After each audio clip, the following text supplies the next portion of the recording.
ನಮಸ್ಕಾರ ಸ್ನೇಹಿತರೆ, RDPR ಇಲಾಖೆಯಲ್ಲಿ ಹೊಸ ನೇಮಕಾತಿ ಪ್ರಕಟವಾಗಿದೆ. ಯಾರು ಅರ್ಜಿ ಸಲ್ಲಿಸಬಹುದು, ಸಂಬಳ ಎಷ್ಟು, ಕೊನೆಯ ದಿನಾಂಕ ಯಾವುದು, ಸಂಪೂರ್ಣ ಮಾಹಿತಿಯನ್ನು ಈ ವಿಡಿಯೋದಲ್ಲಿ ತಿಳಿಯೋಣ ಬನ್ನಿ.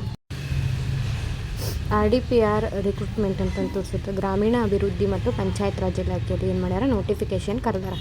25/3/2026 ಅಂತ ನೋಟಿಫಿಕೇಶನ್ ಏನು ಮಾಡ್ಯಾರ ಕರೆದಾರ. ಅಲ್ಲಿ ಹೋಗಿ ಗ್ರಾಮೀಣ ಅಭಿವೃದ್ಧಿ ಪಂಚಾಯತ್ ಇಲಾಖೆ ಅಂತ ಇದೆ, ಅಲ್ಲಿ ಹೋಗಿ ಕ್ಲಿಕ್ ಮಾಡಬೇಕು. ಕ್ಲಿಕ್ ಮಾಡಿದ ಮೇಲೆ ಆ ನೋಟಿಫಿಕೇಷನ್ ಏನೇನು ವಿವರ ಅಂತಂದ್ರೆ ತೋರಿಸ್ತಾರೆ. ಅಂದ್ರೆ RDPR ಹೋಮ್ ವೆಬ್ಸೈಟ್ ಓಪನ್ ಆಗ್ತೈತಿ. Rural development and panchayat Raj department ಅಂತಂದರೆ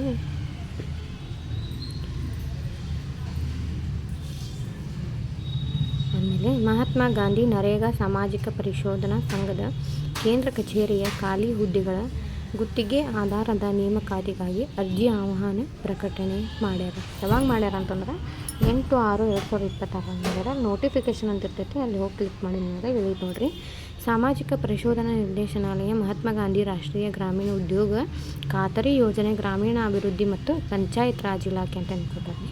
ಅಧಿಸೂಚನೆ ಹೊರಡಿಸ್ಯಾರ. ವಿಷಯ ಏನಿತ್ತಪ್ಪ ಅಂತಂದ್ರೆ, ಮಹಾತ್ಮ ಗಾಂಧಿ ನರೇಗಾ ಸಾಮಾಜಿಕ ಪರಿಶೋಧನಾ ಸಂಘದ ಕೇಂದ್ರ ಕಚೇರಿಯ ಖಾಲಿ ಹುದ್ದೆಗಳ ಗುತ್ತಿಗೆ ಆಧಾರದ ಮೇಲೆ ಏನು ಮಾಡ್ಯಾರ, ನೇಮಕಾತಿ ಮಾಡ್ಯಾರ. ಅದಕ್ಕೆ ಅರ್ಜಿ ಆಹ್ವಾನ ಮಾಡ್ಯಾರ. ಇದ್ರಾಗ ಏನೇನೈತಂದ್ರೆ, ಗ್ರಾಮೀಣ ಅಭಿವೃದ್ಧಿ ಮತ್ತು ಪಂಚಾಯತ್ ರಾಜ್ ಇಲಾಖೆ, ಮಹಾತ್ಮ ಗಾಂಧಿ ನರೇಗಾ ಸಾಮಾಜಿಕ ಪರಿಶೋಧನಾ ಸಂಘದ ಸಾಮಾಜಿಕ ಪರಿಶೋಧನಾ ನಿರ್ದೇಶನಾಲಯದಲ್ಲಿ ಅಗತ್ಯವಿರುವ ಈ ಕೆಳಕಂಡ ಹುದ್ದೆಗಳ ಸೇವೆಗಾಗಿ ಗುತ್ತಿಗೆ ಆಧಾರದ ಮೇಲೆ 1 ವರ್ಷದ ಅವಧಿಗೆ ನೇಮಕ ಮಾಡಲ್ಲ. ಅಂದರೆ 1 ವರ್ಷಕ್ಕಷ್ಟೇ ನೇಮಕ ಮಾಡ್ಕೊತಾರೆ.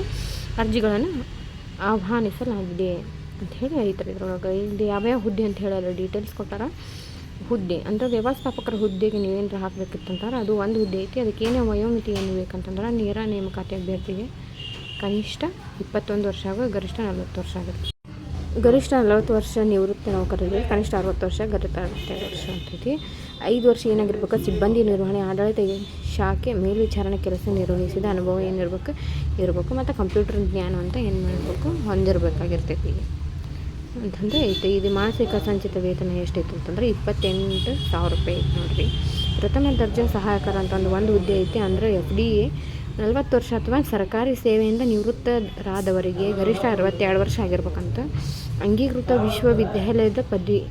ವಿಶ್ವವಿದ್ಯಾಲಯದಿಂದ ಪದವಿಯನ್ನು ಪಡ್ಕೊಂಡಿರ್ಬೇಕು, ಅಥವಾ BCom, BSc, BA ಈ ಟೈಪ್ ಪದವಿ ಪಡ್ಕೊಂಡಿರ್ಬೇಕು. ರಾಜ್ಯ ಸರ್ಕಾರ ಅಥವಾ ಸಂಸ್ಥೆಗಳಲ್ಲಿ ಕನಿಷ್ಠ 5 ವರ್ಷ ಸಿಬ್ಬಂದಿ ಅಥವಾ ಆಡಳಿತ ಸಿಬ್ಬಂದಿ ಅನುಭವ ರಾಜ್ಯ ಸರ್ಕಾರದ ಸಿಬ್ಬಂದಿ ಆಗಿರಬೇಕು ಅಂತ ಹೇಳ್ತೀವಿ. ನೆಕ್ಸ್ಟ್ ಏನೈತಿ, ಲೆಕ್ಕ ಸಹಾಯಕರ ಅಂತಂದೈತ್ರಿ. ಅಕೌಂಟೆಂಟ್ ಹುದ್ದೆಗಳಿಗೆ 2 ಹುದ್ದೆ ಐತಿ. 40 ವರ್ಷ ಅಥವಾ ಸರ್ಕಾರ ಸೇವೆಯಿಂದ ನಿವೃತ್ತರಾಗಿರ್ಬೇಕಂದ್ರೆ ಕನಿಷ್ಠ 62 ವರ್ಷ.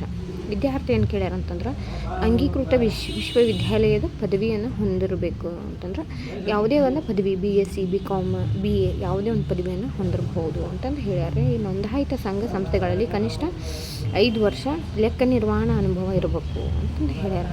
ಅರ್ಜಿ ಸಲ್ಲಿಸಬೇಕಾದ ವಿಳಾಸ ಇಲ್ಲಿ ಕೊಟ್ಟಾರ ನೋಡ್ರಿ. ನಿರ್ದೇಶಕರು, ಸಾಮಾಜಿಕ ಪರಿಶೋಧನಾ ನಿರ್ದೇಶನಾಲಯ, 1ನೇ ಮಹಡಿ, ಅಭಯ ಕಾಂಪ್ಲೆಕ್ಸ್, ಕೊಳಗೇರಿ ಅಭಿವೃದ್ಧಿ ಮಂಡಳಿ ಕಟ್ಟಡ, ನಂಬರ್ 55, ರಿಜಲ್ದಾರ್ ರಸ್ತೆ, ಶೇಷಾದ್ರಿಪುರಂ, ಬೆಂಗಳೂರು 56020. ಈ ವೆಬ್ಸೈಟಿಗೆ ಏನು ಮಾಡ್ಬೋದು, ನೀವು ಅರ್ಜಿಯನ್ನು ಪೋಸ್ಟ್ ಮಾಡ್ಬೋದು ಅಂತ ಹೇಳ್ಯಾರ. ಹುದ್ದೆಗಳಿಗೆ ಸ್ವೀಕೃತವಾಗುವ ಅರ್ಜಿಗಳನ್ನು ಪರಿಶೀಲಿಸಿ ಆಯ್ಕೆ ಸಮಿತಿಯು ಸಂಕ್ಷೇಪಿತ ಪಟ್ಟಿಯನ್ನು ಆಧರಿಸಿ ನಿಗದಿತ ದಿನಾಂಕದಂದು ಅಭ್ಯರ್ಥಿಗಳನ್ನು ಸಂದರ್ಶನದ ಮೂಲಕ ಆಯ್ಕೆ ಮಾಡಲಾಗುವುದು. ಅಂದರೆ 1:2 ಪ್ರಕಾರ ಏನು ಮಾಡ್ತಾರೆ, ಅಭ್ಯರ್ಥಿಗಳನ್ನು ಇದು ಮಾಡ್ತಾರೆ, ಲಿಸ್ಟ್ ಬಿಡ್ತಾರೆ. ಆ ಲಿಸ್ಟ್ ಪ್ರಕಾರ ಏನು ಮಾಡ್ತಾರೆ, 1:2 ಪ್ರಕಾರ ಆಯ್ಕೆ ಮಾಡ್ತಾರೆ. ಸಾಮಾಜಿಕ ಪರಿಶೋಧನಾ ಸಂಸ್ಥೆಯಲ್ಲಿ ಮೇಲ್ಕಂಡ ಹುದ್ದೆಗಳಲ್ಲಿ ಕಾರ್ಯನಿರ್ವಹಿಸಲು ಇಚ್ಛಿಸುವ ಅರ್ಹ ಅಭ್ಯರ್ಥಿಗಳು ಲಗತ್ತಿಸಿರುವ ನಿಗದಿತ ನಮೂನೆಯಲ್ಲಿ ಭರ್ತಿ ಮಾಡಿದ ಅರ್ಜಿಯನ್ನು ಅವಶ್ಯಕ ದಾಖಲೆಗಳೊಂದಿಗೆ ಮೊಹರಾದ ಲಕೋಟೆಯಲ್ಲಿರಿಸಿ ಲಕೋಟೆ ಮೇಲೆ ಅರ್ಜಿ ಸಲ್ಲಿಸುತ್ತಿರುವ ಹುದ್ದೆಯ ಹೆಸರನ್ನು ನಮೂದಿಸಬೇಕಂತ ಹೇಳ್ಯಾರ. ನೀವೇನು ಅರ್ಜಿ ಕಳಿಸಿರ್ತಿರ್ತಾರಲ್ಲ, ಅದ್ರ ಮೇಲೆ ಏನು ಎನ್ವಲಪ್ ಕವರ್ ಇರುತ್ತೆ, ಅದ್ರ ಮೇಲೆ ಏನು ಯಾವ ಹುದ್ದೆಗೆ ನೀವು ಅರ್ಜಿ ಹಾಕ್ತಿರ್ತೀರ ಅದನ್ನು ನಮೂದಿಸಬೇಕಂತ ಹೇಳ್ಯಾರ ನೋಡ್ರಿ. ಅರ್ಜಿಗಳನ್ನು ನಿಗದಿತ ದಿನಾಂಕ ಮತ್ತು ಸಮಯದೊಳಗೆ ಮೇಲ್ಕಂಡ ವಿಳಾಸಕ್ಕೆ ಯಾವ ಹುದ್ದೆ ಅರ್ಜಿ ಸಲ್ಲಿಸಲಾಗುತ್ತಿದೆ ಎಂದು ನಮೂದಿಸಿ ಸಲ್ಲಿಸಲು ಸೂಚಿಸಿದೆ. ನಿಗದಿಪಡಿಸಿದ ವೇಳೆಯ ನಂತರ ಸ್ವೀಕೃತವಾಗುವ ಅರ್ಜಿಗಳನ್ನು ಹಾಗೂ ಅಂಚೆ ವಿಳಂಬದಿಂದ ಸ್ವೀಕೃತವಾಗುವ ಅರ್ಜಿಗಳನ್ನು ಪರಿಗಣಿಸಲಾಗುವ. ಅಂದರೆ ಅವಧಿ ಮೂಲಿಂದ ಏನಾರು ಲೆಟರ್ಸ್ ಅಂದರೆ ಅದನ್ನು ಇದು ಮಾಡೋಂಗಿಲ್ಲ. ಏನಾರು ನಿಮ್ಮದು ಪೋಸ್ಟ್ ಲೇಟಾಗಿ ಏನಾರು ತಲುಪಿದ್ರೆ ಅದನ್ನು ಏನು ಮಾಡಲ್ಲ, ಅವರು ತೊಗೊಳಂಗಿಲ್ಲ ಅಂತಂದು ಹೇಳ್ಯಾರ. ಅರ್ಜಿಗಳ ಜೊತೆಗೆ ಈ ಕೆಳಕಂಡ ಸ್ವಯಂ ದೃಢೀಕೃತ ದಾಖಲೆಗಳನ್ನು ಒದಗಿಸುವುದು. ಅಂದ್ರೆ ಜನ್ಮ ದಿನಾಂಕ ಕುರಿತು SSLC ಅಂಕಪಟ್ಟಿ ಅಂದ್ರೆ ಡೇಟ್ ಆಫ್ ಜನನ ಪ್ರಮಾಣ ಪತ್ರ ಅಥವಾ SLC ಅಂಕಪಟ್ಟಿ ಅಂತಂದು ಹೇಳ್ಯಾರ. ವಿದ್ಯಾರ್ಥಿ ಕುರಿತು ದೃಢೀಕರಣ ದಾಖಲೆ ಪ್ರತಿಗಳು, ಅನುಭವಕ್ಕೆ ಸಂಬಂಧಿಸಿದ ದೃಢೀಕೃತ ದಾಖಲೆಗಳು, ನಿವೃತ್ತ ನೌಕರರಾದಲ್ಲಿ ನಿವೃತ್ತಿ ಹೊಂದಿದ ದಿನಾಂಕ ಕುರಿತು ಸರ್ಕಾರದ ಅಧಿಸೂಚನೆ ಪ್ರತಿಗಳು, ನಿವೃತ್ತಿ ಪೂರ್ವ ಹೊಂದಿದ ಹುದ್ದೆ ಹಾಗೂ ವೇತನ ಶ್ರೇಣಿ, ಕೊನೆಯ ವೇತನ ಅಂತ ಕೇಳ್ಯಾರ.